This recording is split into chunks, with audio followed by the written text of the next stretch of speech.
Let's review by analyzing and breaking apart this sentence that will use all of the parts of speech that we have discussed in this lesson.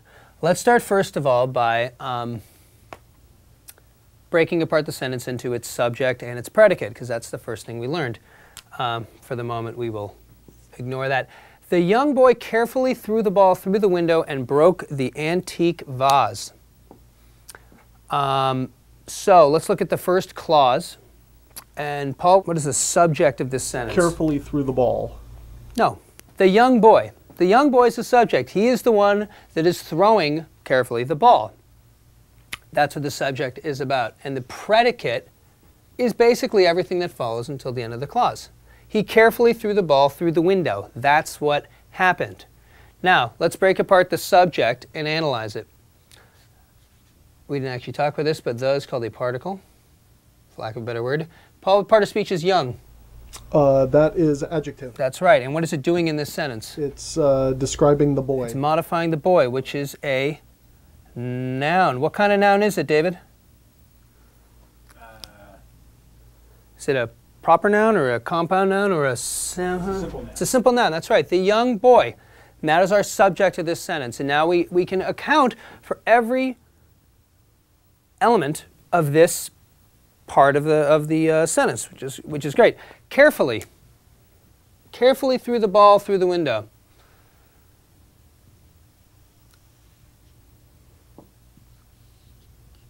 This is just great. We have so much knowledge now. We can just break this whole thing apart. Carefully, what part of speech is carefully? Adverb. That's right. So why am I writing adjective? And what is it doing in this sentence, David? It is modifying the action. That's right. It is modifying what I like to call the verb phrase. Threw the ball. The verb phrase is constructed, of course, of a verb, the particle the, and the simple noun ball. Threw the ball. And we actually discussed the tense earlier. The boy threw is what kind of tense? Simple past. It's the simple past, that's right. And it's constructed simply by, since throw is an irregular verb, it's not a good example, but usually we would just simply add an ed. Threw. As throw, it's not throwed, so it's through. We call that an irregular verb. That means it is conjugated irregularly. And then we have through the window. What part of speech is through, Paul? That is a Preposition. It's a preposition. Thank you, David. The is a particle, and window is a simple noun. This is what we call a prepositional phrase. Through the window, around the table, up my nose. These are prepositional phrases, a verb phrase and an adverb. So now this gigantic clause, the young boy carefully threw the ball through the window, we now know is constructed of a subject and a predicate.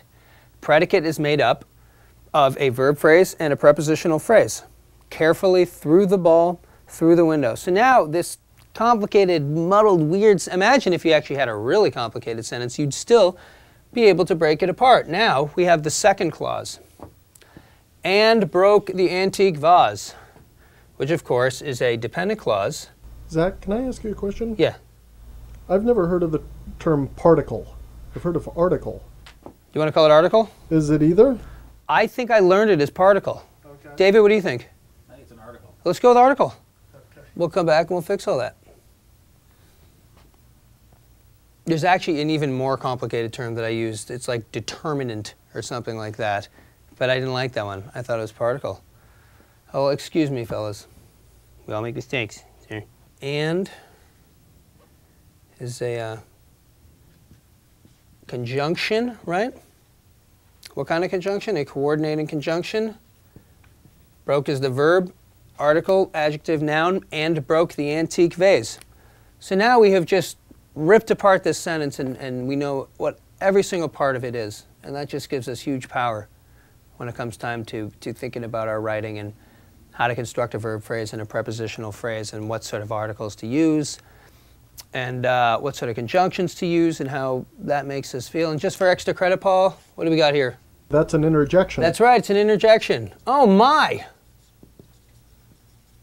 Okay, And that is your crash course in English grammar.